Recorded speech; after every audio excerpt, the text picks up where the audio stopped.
Olá, amigos amantes, tudo bem? Vamos falar agora do chamado empregado hipersuficiente, que foi uma novidade trazida pela reforma trabalhista. A reforma trabalhista, você sabe, a Lei 13.467 de 2017, que alterou diversos dispositivos na CLT. Entre eles, ela incluiu o parágrafo 1º ao artigo 444, trazendo essa figura do hipersuficiente. Para a gente poder entender direitinho o que é o empregado hipersuficiente, deixa eu fazer uma rápida abordagem deste assunto. Você sabe que quando nós pensamos numa relação empregador-empregado, o empregado ele é sempre hipossuficiente. Professor, o que é hipossuficiente? Ele é a parte mais frágil deste contrato. Claro que ele é a parte mais frágil do contrato, em face do poder econômico do seu empregador. Amigos, não à toa o empregado é subordinado à empresa. Está lá no artigo 3º da CLT, que a gente fala em outros momentos, a gente pode até abordar um pouco melhor aqui no nosso canal. Mas veja, o empregado ele é subordinado ao empregador, ele é submisso às ordens do empregador. O empregado pode tomar advertência, suspensão, o empregado pode até ser punido por justa causa, o empregado tem que seguir as ordens do empregador, tem que dar satisfação para o seu empregador, tem que submeter a tudo aquilo que o empregador coloca para ele, desde que, claro, não fira a legislação, não fira a negociação coletiva, não fira a jurisprudência, esteja dentro da regra, dentro da lei. O empregador ele comanda o empregado. Isso, inclusive, tem disposição no artigo 3º da CLT, quando o artigo 3º define quem é o empregado. Muito bem, amigos, vem o parágrafo 1º do artigo 444 da CLT e vai dar a um determinado tipo de empregado um poder de negociação igual à das negociações coletivas. Rafael, como é isso? Acompanha comigo o texto do artigo 444 da CLT, primeiro caput do 444, que diz assim: as relações contratuais de trabalho podem ser objeto de livre estipulação das partes interessadas em tudo quanto não contravém as disposições de proteção ao trabalho, aos contratos coletivos que lhes sejam aplicáveis e às decisões das autoridades competentes. Aqui, se a gente faz uma tradução para os dias atuais, né, eu posso dizer assim: tudo que eu pactuar com o meu empregado através de contrato individual, acordo individual, é válido, desde que isso não fira, não contravenha aquilo que esteja na lei. Então, não posso pactuar com ele alguma coisa que não esteja na lei. Ele não pode, por exemplo, abrir mão de direitos. Tem um princípio trabalhista importantíssimo, que é vedado ao empregado abrir mão dos seus direitos. Eu não posso ir contra, aqui está contratos coletivos, mas atualizando o termo, vamos dizer assim, contra a negociação coletiva, acordo coletivo de trabalho ou convenção coletiva de trabalho que garanta ao trabalhador determinada vantagem. E também não posso ir contra as decisões das autoridades competentes. Eu não posso ir contra a jurisprudência. De repente tem uma súmula do TST, de repente tem um precedente normativo, uma orientação jurisprudencial. Eu não posso ir contra, ainda que o empregado concorde com isso, eu não posso ir contra, porque o próprio 444 da CLT está dizendo que tudo que eu pactuar com o trabalhador é lícito, desde que eu não fira a lei, a negociação coletiva e também as decisões judiciais. Este texto já existia na CLT. Vem a reforma trabalhista e acresce o parágrafo único que diz assim: a livre estipulação a que se refere o caput deste artigo aplica-se às hipóteses previstas no artigo 611-A dessa consolidação, com a mesma eficácia legal e preponderância sobre os instrumentos coletivos. No caso de empregado portador de diploma de nível superior e que perceba salário mensal igual ou superior a 2 vezes o limite máximo dos benefícios do regime geral de previdência social.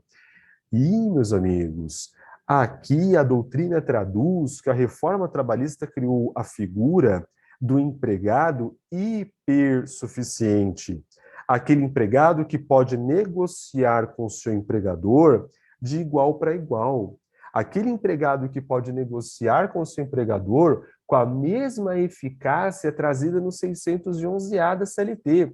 611A da CLT, que é conhecido como o princípio da prevalência do negociado sobre o legislado. Sabe, né? 611A da CLT, os acordos e convenções coletivas prevalecerão sobre a lei, desde que não fira, claro, a Constituição Federal e o próprio artigo 611B da própria CLT, que vai trazer uma lista de direitos que não podem ser suprimidos e que não podem ser reduzidos. Mas, de resto, tudo que for pactuado em negociação coletiva prevalece sobre a lei ordinária. E a CLT é uma lei ordinária, é uma lei comum.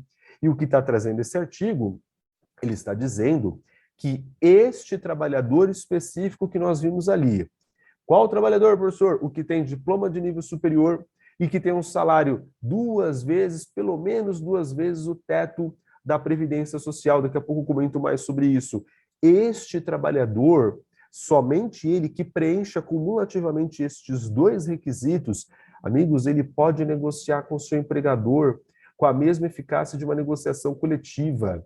Rafael, como assim? Vou lhes dar um exemplo. Você sabe que o 13º, ele não pode ser suprimido, ele não pode ser reduzido, não pode ser cortado, não pode ser diminuído. Claro que não. Tem previsão constitucional e tem previsão também no próprio artigo 611B da CLT, onde diz quais são os direitos que não podem ser suprimidos e reduzidos.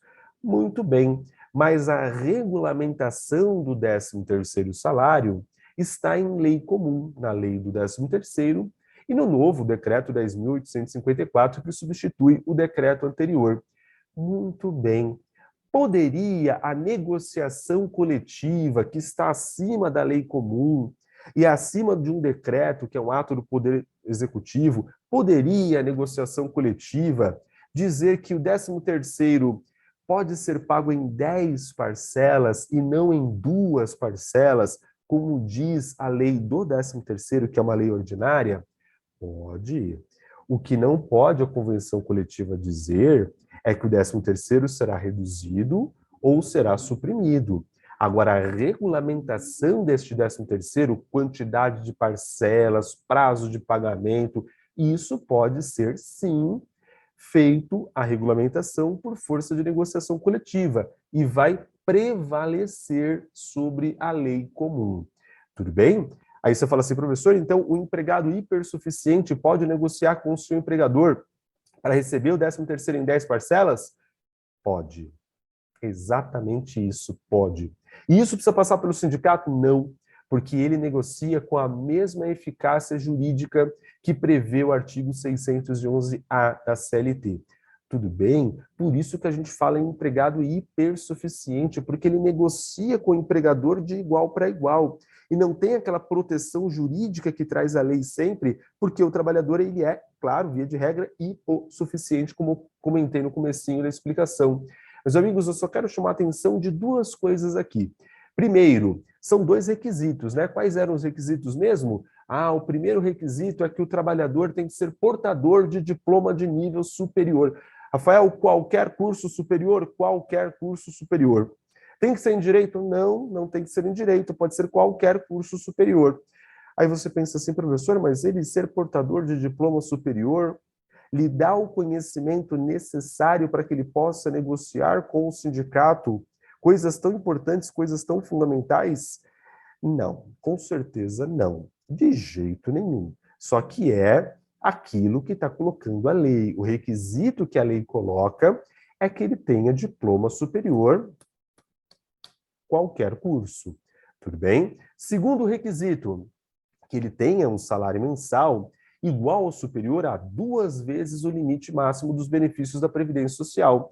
Amigos, se você pegar a tabela do INSS, e neste momento estou gravando a aula hoje é dia 19 de janeiro de 2022, ainda não saiu a tabela 2022 do INSS, eu sei que você está ansioso, eu também quero que saia logo, porque assim que sair farei um vídeo aqui explicando a tabela, com os valores da tabela para 2022, tudo aquilo que nós sempre fazemos, mas ainda não saiu. Precisa dar um toque no governo lá, que isso aí precisa ser publicado no Diário Oficial, que não adianta eu aplicar aqui o IPCA e fazer da minha cabeça uma tabela, eu preciso de uma portaria publicada no Diário Oficial da União, com a tabela do INSS. e o governo até agora não lembrou o que tem que fazer, né? Vamos lembrar que tem que fazer, temos folha para fechar, temos rescisão para calcular, muito bem, mas vamos pegar a tabela de 2021. A tabela de 2021, ela tinha como valor máximo de benefícios da Previdência Social 6.433,57, o conhecido teto da Previdência, teto para recolhimento, teto para recebimento de benefícios. Se eu pegar este valor, 6.433,57, e multiplicar por 2, pegando o valor, volto a dizer, da tabela 21, porque eu ainda não tenho uma portaria oficial publicada com a tabela 2022. Se eu pegar esse valor e multiplicar por 2, eu chegaria a 12.867,14. Então, veja, se o meu trabalhador tem um salário de 12.867,14 para cima e tem diploma de nível superior, eu posso dizer que ele é hipersuficiente. Eu vou encaixar este trabalhador no parágrafo único do artigo 444 da CLT. Tudo bem? Professor, o meu empregado não tem esse salário aí ou não tem um nível superior. Eu posso pactuar com ele com a mesma eficácia jurídica das negociações coletivas nos termos do 611-A da CLT? De jeito nenhum. Tudo bem? Eu só posso fazer isso se ele preencher cumulativamente os dois requisitos. Tudo bem, gente? Legal. Te vejo no próximo vídeo, na próxima aula, e eu espero que até lá já tenha saído a tabela 2022 do INSS para que a gente possa aqui conversar sobre ela. Até mais, tchau, tchau.